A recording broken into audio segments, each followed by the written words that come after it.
think the hardest part for me was a continuation of that transparency chat, where I did make some connections and people I did care about, but I actually realized I had nothing in common because I wasn't really actually that person. And I think that was really tough for me to kind of walk away and pull back. And at the time, I didn't have the awareness or the communication skills to even effectively communicate that that's what I was doing. Kind of reflecting back now, it's very clear.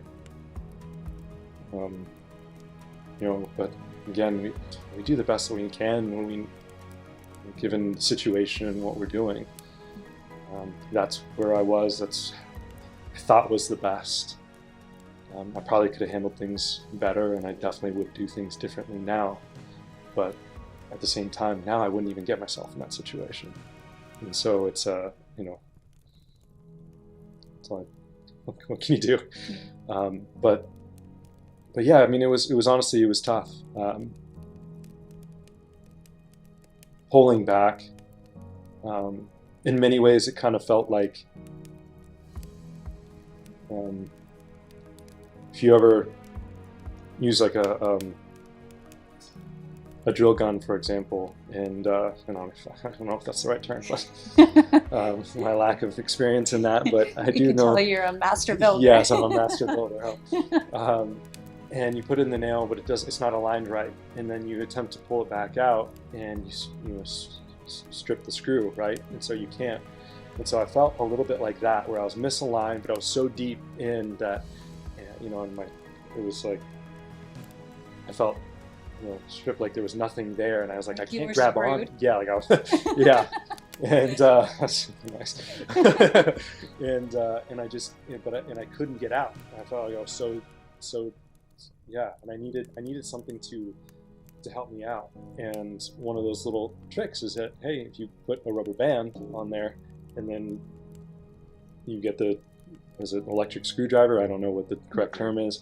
And then you can actually grip it in there and then pull it back out and then get a new one and then align yourself. And that's kind of what I felt like this process was like.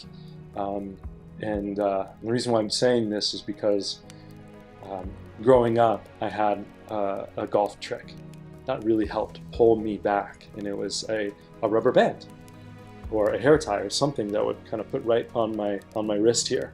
And when I caught myself veering off while on the golf course, whether it was a negative thought pattern or, hey, if I just had a bogey and I was playing really well and I wanted to get back in the game, get back in the zone, I would kind of do that rubber band. So in many ways, it was like I needed that on a much bigger scale, like exponentially bigger scale. A giant at every rubber band. level. Yeah, I needed a massive rubber band to just slap me across the face and say, come on, align yourself.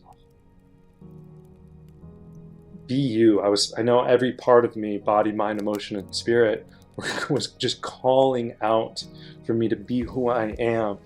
And I was giving every excuse not to, because I so desperately wanted to just fit in.